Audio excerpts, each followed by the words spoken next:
I'm Maddie McLeod, this is Zero Waste TV, and today we're going to be talking about holiday flavored waste.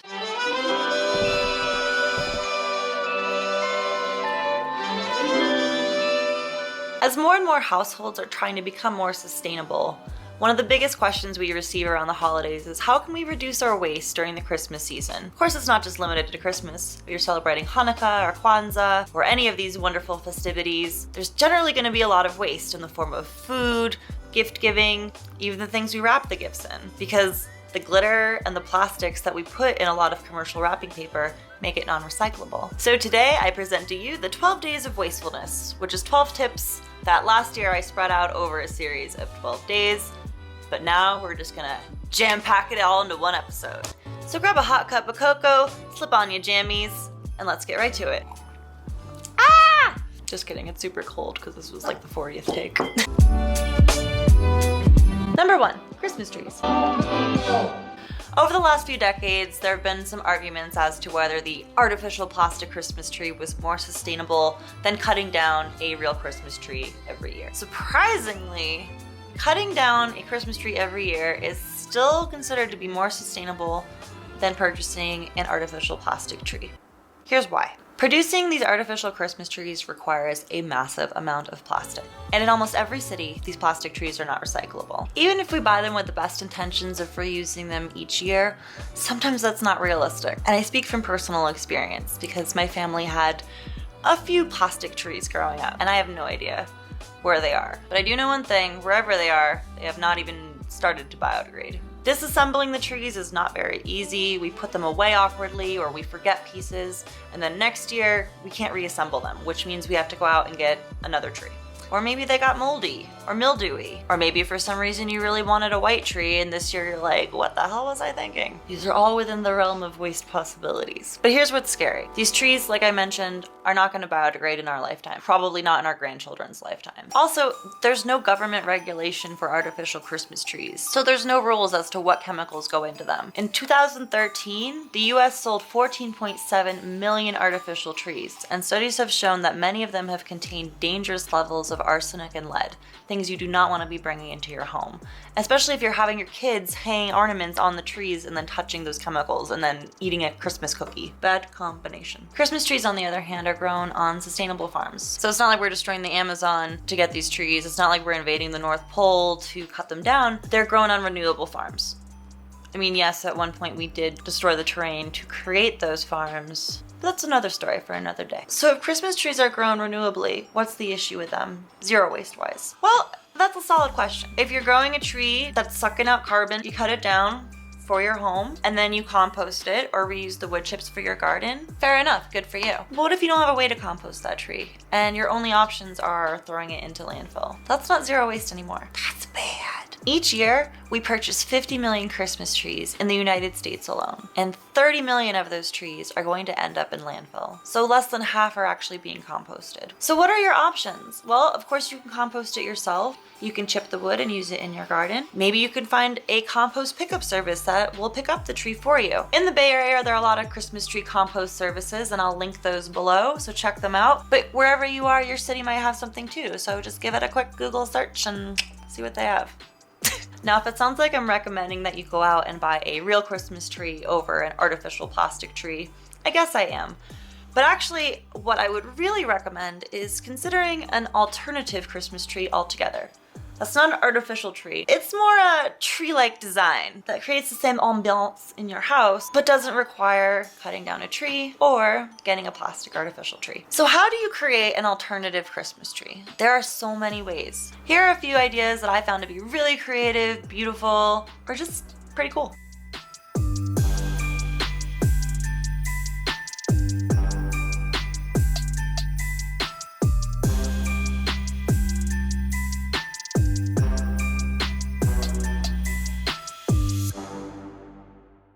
So again, your options aren't just artificial plastic tree or cutting down a real tree. You have so many possibilities to still bring that tree-like element into your house, and I hope some of those images inspired you to think beyond the tree this year. Day 2, gift giving. On the second day of Christmas, my true love gave to me a spatula and a shake weight. That's actually true. Gift giving is an essential part of the holiday season for many, and it makes sense. You want to show someone how much you appreciate them, and what better way to do that than by giving them a shake weight. My point is, we don't usually know what to buy people, and because of that, that usually creates waste. We buy them something we think that they'll love, and they don't want to hurt our feelings, so they end up keeping it but never wearing it. Or they secretly regift it, and maybe that person doesn't like it either. So I have a few recommendations for how to avoid these awkward situations and inevitably reduce a little bit of waste. The first tip is gonna seem a little bit obvious. Ask the person what they want. So how that's done is you say, hey, what do you want for Christmas? They say, oh, I don't know, like whatever. And then you say, all right, then I'm not getting you anything. And then you're off the hook. But seriously, if you don't know, don't guess. Just ask them. Or ask somebody who would know. But if you're really just out of ideas for somebody, why not avoid a physical gift altogether? Why not give them an experience? Now you may have noticed I'm not in my usual kitchen. Or you may have not, that's okay. But if you did, you'd be correct. This was my Christmas present. I wanted my dog Fizzy to see snow one more time, so my Christmas present was a trip to Tahoe, which is not very far from where I live, so it wasn't too crazy. We rented a cabin on Airbnb that was dog friendly. It's just Fizzy, he loves the snow. And it gives me an opportunity to go to two of my favorite zero waste stores, Grassroots and New Moon Natural Foods. So if you're in the area, I would totally check them out. And this is the best Christmas present I could ask for. It's something I'll remember forever. Right, Fizzy? And it doesn't have to be a vacation. Take someone to a concert or a festival, an art show if that's what they're into. If you're on a budget, try Groupon. Maybe take your friend skiing. And of course, you can always make something by hand, which has been said over and over, but they truly do make the best gifts. The handmade gifts that I've gotten from my friends or family are treasures. Or you can bake something, because who says no to a delicious plate of cookies? Hitler.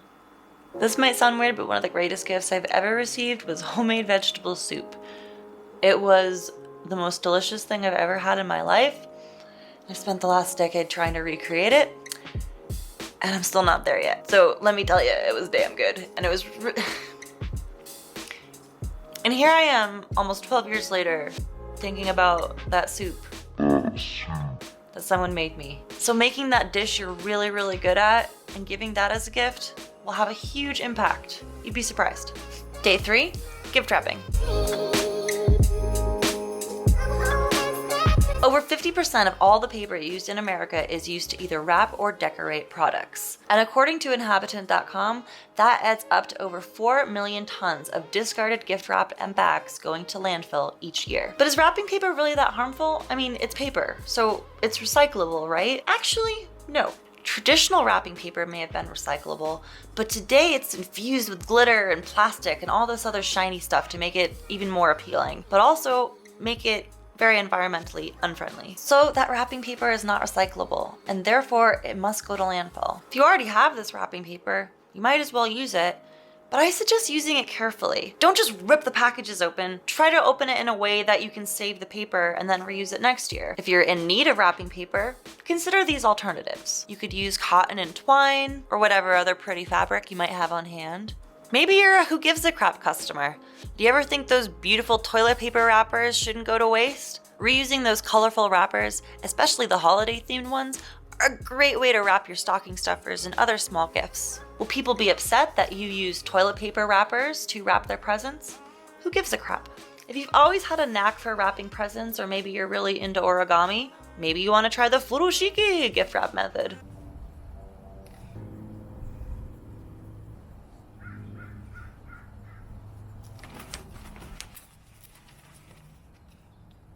It's quite fun.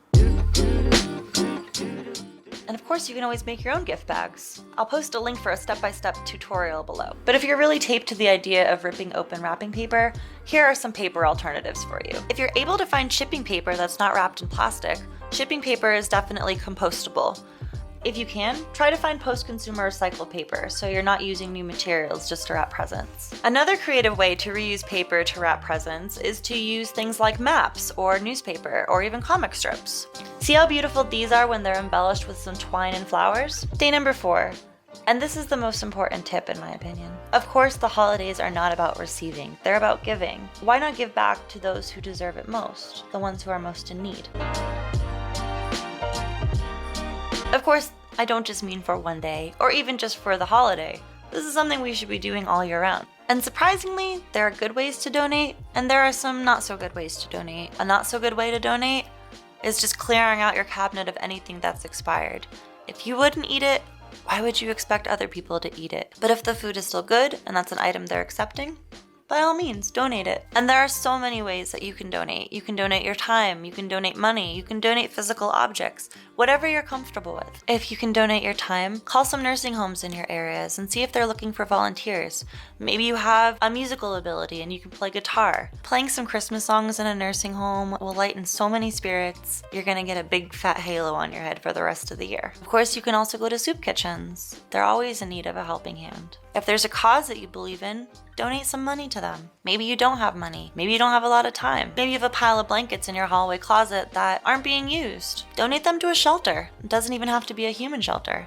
Animals need blankets too. Day number 5, greeting cards. Now for some families, greeting cards are their jam. It's an opportunity for them to buy matching sweaters and show the world, hey, we match. And for many of these families, greeting cards are a must. So of course I'm going to tell you to try to make your own cards, or to use reused materials or post-consumer recycled materials, or recording an e-card of your family singing a Christmas carol or doing something hilarious and sending that out to your friends and family. But I'm not going to preach this at you.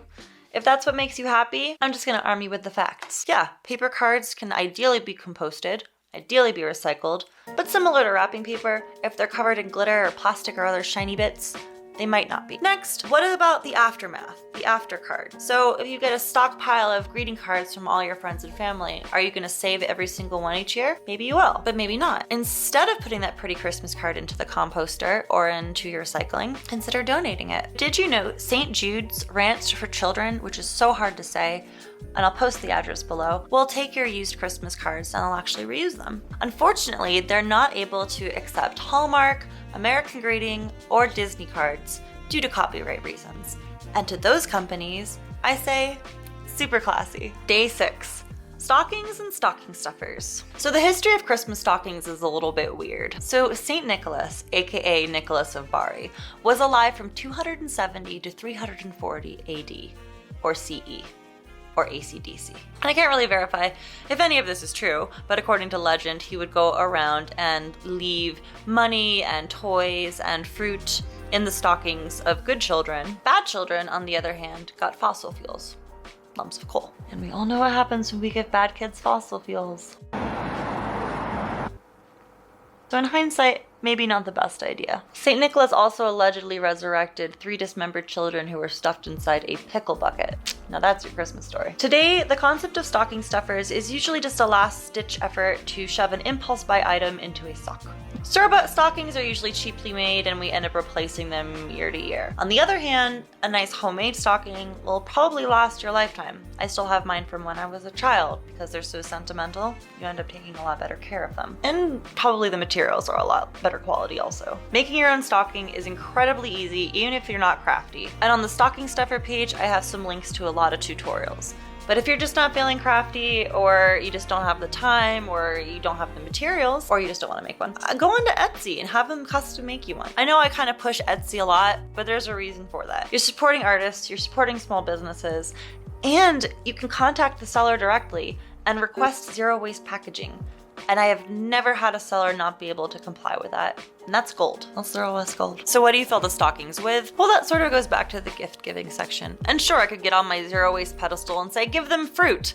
But honestly, if I was a child and I pulled an apple out of my stocking, I would have had the same reaction as if I pulled out a lump of coal. But having said that, tickets to those lovely experiences we were talking about fit very conveniently inside of a stocking. Do tickets create waste? Only if you throw them away. I save mine in a diary that I've had since I was 11. Day 7, work parties. So you might think, wait, where's the waste in the company party? We're eating finger food, we're drinking out of champagne glasses, there's not really any plastic packaging. And if that's the kind of company party that you get, that's awesome. For smaller businesses though, it's not always the case. And for those businesses, I have a few tips. If you don't have the budget to hire a caterer, instead of buying those mediocre party platters that are always cased in plastic and really never very exceptional, have your staff do a potluck. Everyone brings in their best dish. You can create a list to make sure no one does any repeat dishes and that all the elements get covered. And people are going to be using their own baking dishes ideally, so hopefully there won't be as much plastic waste. If you're considering doing a white elephant party, try a zero waste elephant party. So instead of having the budget be $10 or $20 for each gift, have the requirements be that all gifts have to be either handmade or reused. That really is going to make some people think a little bit more outside the box, and hopefully you won't end up with a shake weight.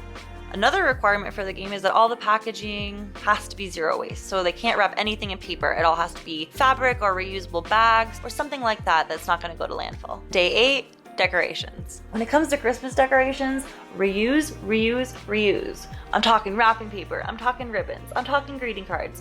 You can use all of these beautiful materials to create some really, really gorgeous Christmas decorations. And you know all that junk mail you keep getting even though you requested to have it not be sent to you anymore? Cut the colorful ads into strips, and using a process called quilling, you can actually make these gorgeous Christmas tree ornaments with them. And if your family traditionally uses Christmas poppers or Christmas crackers, check out the Day 8 page on Zero Waste California, because at the bottom of the page there are 2 YouTube videos that show you how they were made traditionally in the Victorian era. And Day 9, my favorite day, baking!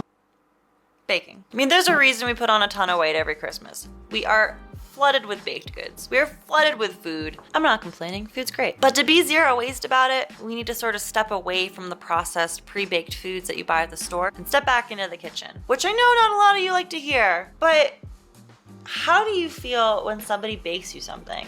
If you said anything but awesome, I'm going to assume that you live on top of Mount Crumpet. In my opinion, baking something for somebody is the best way to show them you care about them. It's as if you're saying, hey, not only do I want you to enjoy this moment, but I want to sustain you with cookies. So if you're looking for zero waste baking recipes, we've definitely got you covered on Zero Waste California. But I would also check out the Zero Waste Chef because she has some really, really awesome recipes also. Day 10.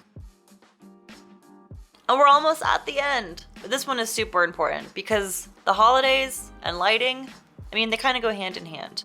But traditionally, Christmas lights were cheaply made, they were designed to break, and they maybe last one season.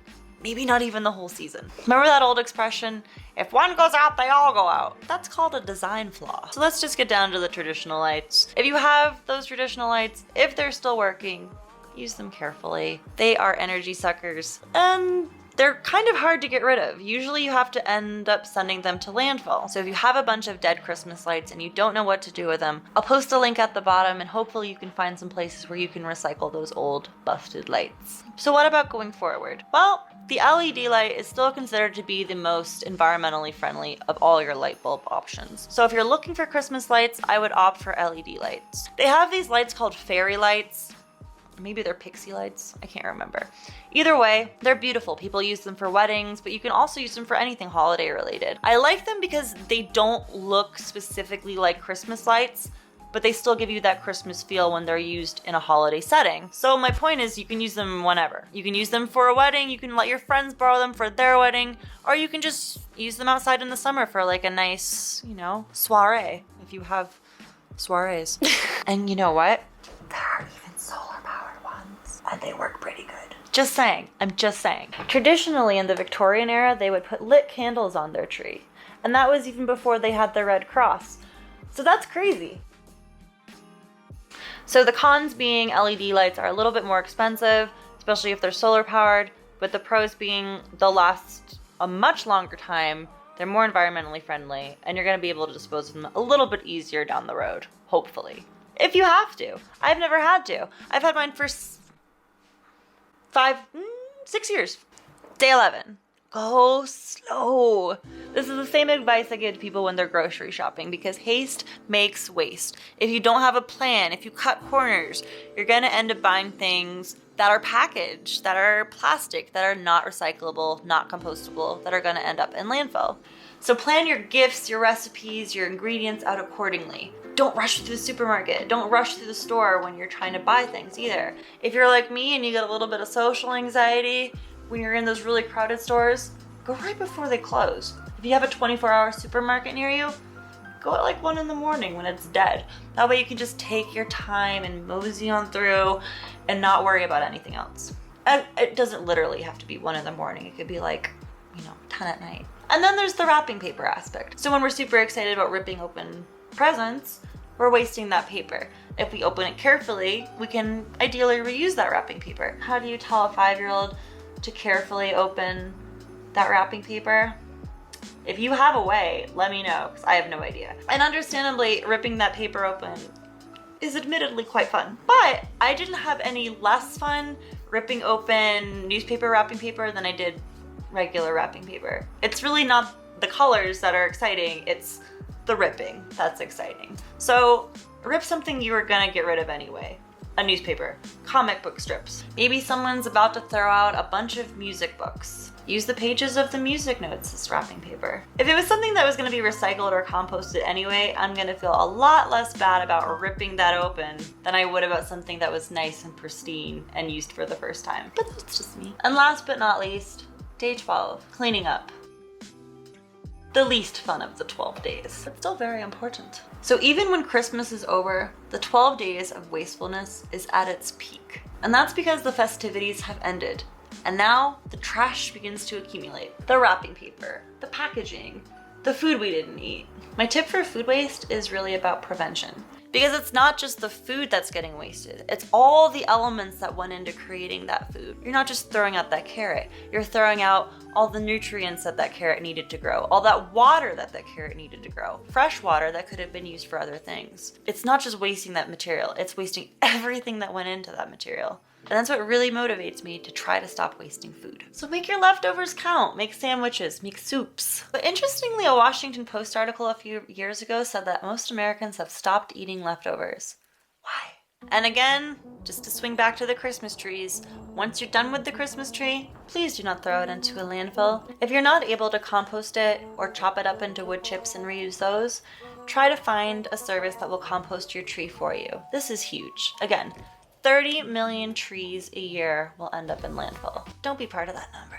And there are so many creative ways to reuse wrapping paper as well. So I hope you found these tips helpful or inspiring, maybe a little of both, or maybe none. But even if you only follow one of these tips, I know you'll still be reducing your waste this holiday.